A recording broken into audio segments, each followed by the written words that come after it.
The planet Larea was full of light that day. Blue clouds floated in the sky, and the grass on the ground glowed soft green under alien suns. This place was chosen for the first peace summit between humans and the Zarelian Empire. After many years of silence and tension, the two great civilizations had finally agreed to talk. No weapons, no warships, only peace. The Human Alliance arrived first. Their delegation was made up of top diplomats, scientists, and soldiers. One of them was Private Leo Carter, the youngest soldier in the group, just 19 years old. He wasn't important, he was just part of the security team. He stood at the side, silent and still, like a statue in uniform. But Leo watched everything. He saw the Zarelian ship arrive, long silver and glowing with purple lights, landed slowly like a feather touching water. Then the doors opened. Zarelians came out, tall and shining. Their skin had soft colors: blue, silver, and green. Their eyes sparkled like glass. Their clothes were smooth and seemed to float around them.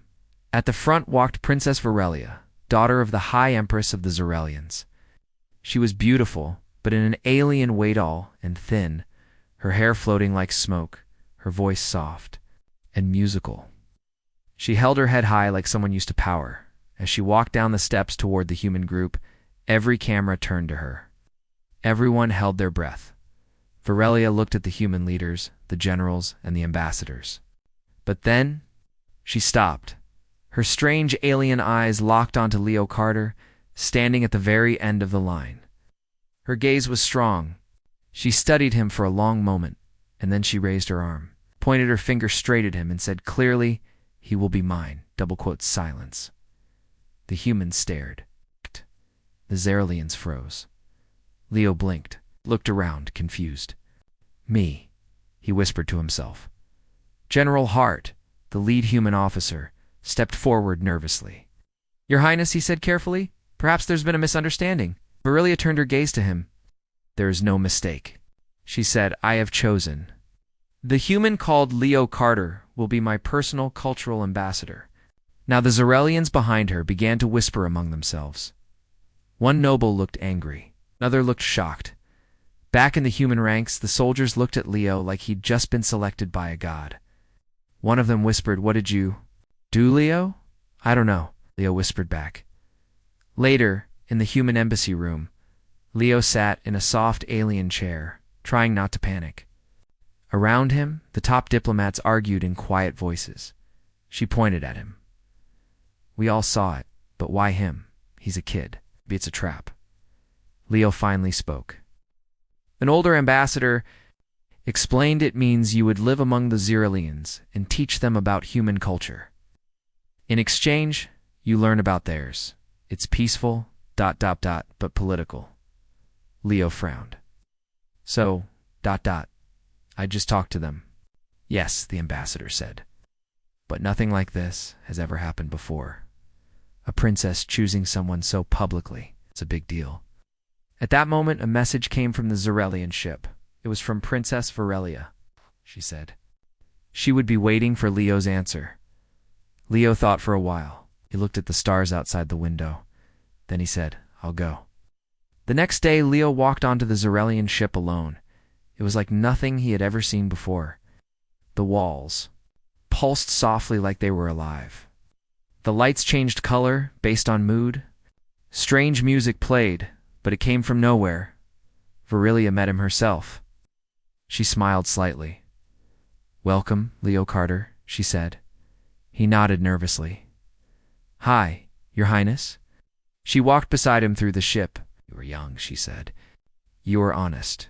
You are not trained in diplomacy." "That is good." Leo blinked. "Good. Yes. I chose you because you are real. The others, they speak words without meaning, but you think before you speak." Leo rubbed the back of his neck. "I didn't think anyone noticed me." "I did," she said. "And now many others will too." Varelia gave Leo a private room in the palace section of the ship. It had soft walls, a bed that floated, and a small glowing pet plant that changed color when touched. Every day Leo was taught about Zarelian customs, how to bow, how to greet, how to express feelings through color rings worn on the wrist. In return, he taught Virelia human things: how to shake hands, how to play chess, and even how to tell jokes. At dinner, she tried a human chocolate bar and made a face. "It's so sweet," she said. "My mouth is ... dancing." Leo laughed. "That's the point." One evening, as they watched stars through a clear dome, Virelia asked, "Do humans believe in fate?" Leo thought. "Some do. I think we believe in choices more." She nodded slowly. "Good then. I hope you chose to be here, and not because you felt forced." Leo looked at her. Her eyes glowed soft blue in the light. "I chose," he said quietly. Back on Earth, the news spread fast. Alien. Princess picks young human soldier. Why? Is Earth now represented by a teenager? Love or strategy? Some humans laughed. Some were angry. Others were proud. On Zorelia, the reaction was stronger. Many nobles were furious. A said Virelia was breaking tradition. A royal must never choose a non-Zorelian for such a role. Some even whispered about removing her from power. But Virelia ignored them. She spent more time with Leo, walking through the hanging gardens, showing him glowing birds and letting him listen to soul music. A sound that changed based on emotion. One night, Leo found something strange while exploring the ship's library. He found an old recording. It was from years ago, before the Peace Summit. It showed Princess Virelia watching Earth broadcasts, reading human books and learning about human culture. In one scene, she stared at a photo of a young human soldier. Leo's breath caught. It was him. She had chosen him long ago. The Silver Palace ship floated silently above the bright green fields of Lurea. Inside, the air smelled faintly of flowers and something electric. Soft lights glowed from the walls, changing colors with the moods of those who walked inside. Leo. Carter looked around nervously. He'd been here for a few days now, but every moment felt new and strange. The Zorelian world was very different from Earth. On Earth, Leo was used to noise, cars, voices, machines. Here, everything was quiet and calm. The palace walls hummed softly, and the air smelled fresh like a forest. The floors were soft under his boots, and sometimes the whole ship floated lightly, like walking on clouds. Princess Virelia had invited him to live here, to learn about Zorelian culture and help teach them about humans. Leo was still a soldier, but now he had a new job: to be the first human cultural ambassador. On his first day, Virelia greeted him with a smile that made her silver hair shine. "Leo," she said, "today you will learn how we greet each other." She held out her hand, but it did not look like a human hand. It was long and delicate, with thin fingers and soft blue skin. Leo hesitated. On Earth, people shook hands, but Virelians did not. Instead, she touched her chest with her fingers and bowed slightly. "This is how we show respect," she explained. Leo tried it awkwardly. "Good," she smiled. "You learn quickly." Over the next days, Leo learned many strange customs. The Zorelians did not speak only with words. They used colors, too. Rings on their wrists glowed with different shades, showing feelings like joy, anger, or curiosity. At first, Leo could not understand. When Virelia's ring flashed soft pink, he guessed it meant happiness. But once it turned a dark purple, and he felt nervous, not angry. Virelia laughed softly. "My colors are a language you will learn." Leo tried to copy her gestures and watched the colors carefully. Sometimes it was confusing. Once, during a dinner, Leo accidentally showed a color of disrespect by moving his hand too fast. Virelia noticed but did not say anything. Instead, she smiled kindly and helped him understand later. Virelia was curious about Earth too. One evening, she asked Leo about human music. "Tell me about songs," she said. Leo smiled. "Songs? Well, they are like stories told with music." Virelia listened carefully as Leo hummed a tune from Earth. "Is it sad?" she asked. "Not really," Leo said. "It's about hope." Virelia closed her eyes and let the music fill. The room, I like this, she whispered. They spent many hours talking about their worlds. Leo showed Virelia how humans told jokes. She laughed for the first time in a long while. Virelia taught Leo about soul harmonics as Aurelian ritual, where two people share feelings directly through their minds. Leo was scared at first. The idea of sharing feelings so openly was new to him. But when Virelia reached out and they tried the ritual, he felt calm and connected. It is like talking, but better, Leo said. Yes, she replied. It shows trust. Despite their growing friendship, not everyone was happy. Some Zarelian nobles whispered behind closed doors, how can she choose a human soldier as ambassador? They asked. He is primitive, one said.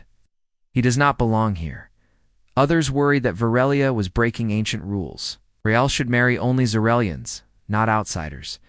Even some humans sent worried messages. Leo, be careful, his commander warned. She may be using you. But Leo did not believe it. Virelia was kind and genuine. He wanted to help her and prove that humans could be more than soldiers and diplomats. They could be friends and equals. One day, while exploring the ship's vast library, Leo found a hidden room inside were ancient recordings of Virelia's studies about Earth. She had watched Earth from space for years, learning its languages, culture, and history. In one video, was seen reading a book about human soldiers in another. She smiled while watching a recording of a young man training in Earth's army. Leo realized she had known about him before the summit. She had chosen him carefully. Leo wondered why. Was it because of his youth, his honesty, or something more? That night, he asked Virelia. She smiled softly. I do not want to follow the old ways, she said. Our empire is stuck in traditions that hold us back. Humans are different, she continued. You are. Free thinkers, you question, you grow. I want to bring that to my people. Leo felt proud. He was not just a soldier anymore. He was part of a new story. Together, they could change the future. But danger was close. The Zarelian High Council was gathering. They were angry about Virelia's choice. They planned to challenge her right to rule. If she did not break ties with Leo, they might force her to step down. Virelia told Leo quietly, this will not be easy. Leo held her hand. We face it together, he said. The stars outside the ship shone bright. Two worlds, so different, were learning to speak the same language. Leo and Virelia stood side by side, ready for what came next. The ship glided quietly through space, far from Earth and the homeworld of the Zarelians. Leo Carter and Princess Virelia traveled together on a journey through the stars. Their goal was to visit ancient space stations and distant outposts, places where humans and Zarelians had once met or fought. Now, hoping to rebuild trust and friendship, Leo looked out the window at the stars, shining bright like tiny diamonds scattered across black velvet. He still could not believe how different his life had become. Just months ago, he was a young soldier guarding a base on Earth. Now, he was traveling with an alien princess across the galaxy. Virelia sat beside him, her eyes reflecting the distant lights. This journey is important, she said softly. It will show our people that humans and Zarelians can live and work together. Leo nodded. I want to help. I want to show that humans are more than soldiers. We have ideas, kindness, and strength. Virelia smiled. You already do? Their first stop was an ancient Zarelian space station called Haven Point. It floated silently above a small, forgotten planet. Once a busy trade hub, it was now old and quiet, but its walls still held memories. As Leo and Virelia walked through the station's halls, they met Zarelian and human workers cleaning, repairing, and painting. Some looked suspicious at Leo. Others smiled shyly. Leo greeted them in Zarelian fashion, touching his chest with his fingers and bowing slightly. It was not perfect, but it showed respect. A young Zarelian engineer approached them. No. The human ambassador? She asked. Yes, Leo said. Hey, I want to learn and share. She smiled. It is good to see new friendship. Thanks. They visited a human outpost called Fort Liberty on a small asteroid. It was simple and rough compared to the Zarelian palace ship. The walls were metal and cold, and the sounds of machines filled the air. Soldiers and scientists welcomed Virelia warmly. Curious about the alien princess who had chosen a young human soldier, Leo introduced her to the human way of life. He showed her how they trained, how they ate simple meals together, and how they celebrated small victories with laughter and music. Virelia was fascinated by the human spirit, their ability to find hope even in tough places. On the ship during their travels, Leo began to wonder about Virelia's true feelings. She was kind and curious, but did she see him as more than a symbol? Was he just a tool to change politics? One night, under the glow of distant stars, Leo asked her quietly, "Princess, why me? Why choose a young soldier when there are many smarter and older humans?" Virelia looked at him, her eyes soft and honest. "Because you are not like the others," she said. "You do not hide behind words. You act with your heart." Leo felt warmth inside. "So, you trust me?" "Yes," she said. Oh. "More than you know." Their growing friendship was a secret at first, but whispers spread through the Zerelian Empire. Many nobles did not like the idea of a princess working so closely with a human. Some began to plot against Verla. At the same time, some humans grew jealous or suspicious of Leo. "Is he being used?" they asked. But Leo stayed true to himself. He believed in Virelia and in the chance for peace. One evening, Virelia showed Leo an old star map. "This was my mother's," she said. "It shows places where our people met in the past. Some meetings were peaceful, others were not." Leo Traced a finger over the map. "Maybe it is time to make new memories." Virelia nodded. "With hope, not fear." As their journey continued, solve small problems together, helping settle disputes between miners on a moon, repairing broken communication links, sharing stories from their worlds. Each success made their bond stronger. But the political storm was coming. Back on Zerelia, the High Council prepared to vote on Virelia's future as princess. She could lose everything if she did not end her relationship with Leo. Virelia told Leo about the vote. "I will not give up what I believe in," she said. Leo took her hand gently. "Then we must be ready," he said. "We face this together." That night under the stars, they promised to stand side by side no matter what. The universe was watching. The grand halls of the Zerelian capital gleamed with light. Floating cities surrounded by glowing oceans stretched as far as the eye could see. This was the heart of the empire, and powerful and full of tradition. Princess Virelia stood, tall before the High Council, the most important rulers of the Zerelian people. Around her, the air was tense. The nobles were angry. Many did not like her choice to bring a human soldier, Leo Carter, so close to the royal family. The council leader, a sharp-eyed elder named Malcor, spoke first. "Princess Virelia, you have broken the ancient laws by bringing a human into our sacred circle. Do you deny this?" Virelia met his gaze without fear. "I do not deny it. I have done what I believe is right." A murmur ran through the council chambers. Some nodded in approval. Others scowled. Malcor continued, "Your actions have caused unrest. The council demands you end your relationship with Leo Carter, or you must forfeit your claim to the throne." "Virelia's." The voice was clear. "I will not break the trust I have with Leo." Meanwhile, Leo waited on the palace ship. His heart was heavy. He knew the council was powerful. It could remove Virelia from power. But he also saw the strength in her eyes, a strength to change the empire. He wished he could do more than just wait. Virelia came to him later, her face calm but serious. "They give me a choice," she said. "End things with you or lose everything." Leo shook his head. "I don't want you to lose who you are because of me." Virelia smiled softly. "This is not just about us. It is about the future of both our people." Leo thought deeply. Humans believed in freedom and choice. They did not own others or force them into decisions. So he said something unexpected. "Princess, what if we offered a new way? It's not a choice between love and power, but a path where both can exist." Virelia looked at him, curious. "I mean, a program, a cultural exchange where humans and Zerelins choose to learn from each other freely. No ownership, no tradition forced on anyone. Virelia's eyes shone. A true partnership. Yes, Leo said. We show the galaxy that we can work together as equals. Virelia went before the council again. This time, she spoke from her heart. Great leaders of the Zerelian Empire, she said, I stand here not as a princess who breaks laws, but as one who believes in the future. The future where our peoples share knowledge, culture, and respect. She paused, looking at the nobles. Leo Carter is not mine. He is with me. By his choice, not by command. This choice scares you because it breaks the old ways. Some council members looked shocked. Others whispered among themselves. But the galaxy is changing, Virelia continued.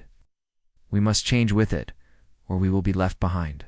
The council began its vote. Each noble stood and declared their choice to keep Virelia as princess, or to remove her. The tension was unbearable.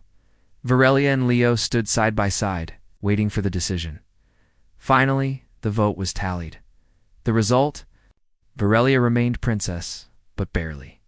The council agreed to support the new cultural exchange program. A new era was beginning. News spread quickly across the stars. Some celebrated the decision. Others grumbled quietly. But one thing was clear. The empire had changed. Leo and Virelia were no longer just soldier and princess. They were partners, symbols of hope and unity. Days later, on the palace ship, Virelia and Leo walked through the floating gardens. Virelia looked at Leo with gratitude. Thank you for standing with me. Leo smiled. Thank you for trusting me. They paused near a glowing tree that changed colors with the wind. Do you think the humans and Zerelians can really live together? Leo asked. Virelia nodded. I believe they can, because they will choose to. But the story was not over. Far away, some nobles still planned in secret. They were not ready to accept this new future. The battle for the heart of the empire was only beginning. 6 months had passed since the council vote. The Zerelian Empire had not fallen. It had begun to change, and so had Earth. The human Zerelian Cultural Unity Program had started. It was an idea born from a human soldier and a rebellious alien princess.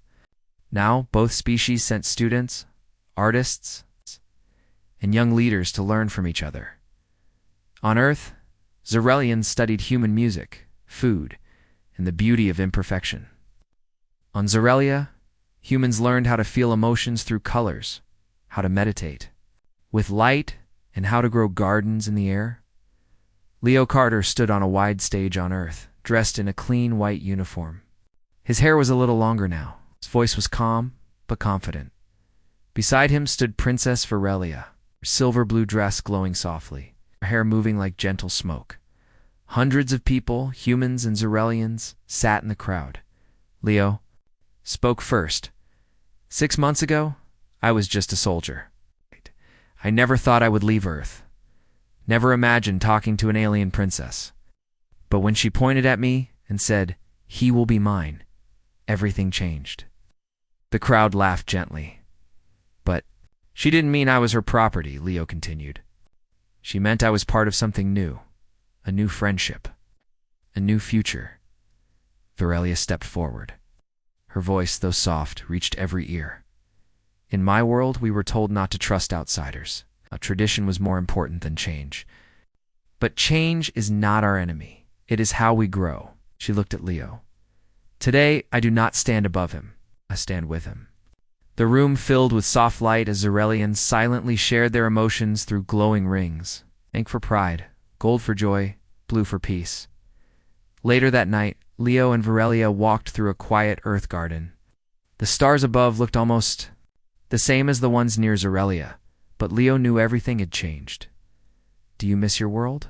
Leo asked. I carry my world with me, Virelia said. But I do miss the gardens. They float. Leo chuckled. We have to keep ours. On the ground, Virelia smiled.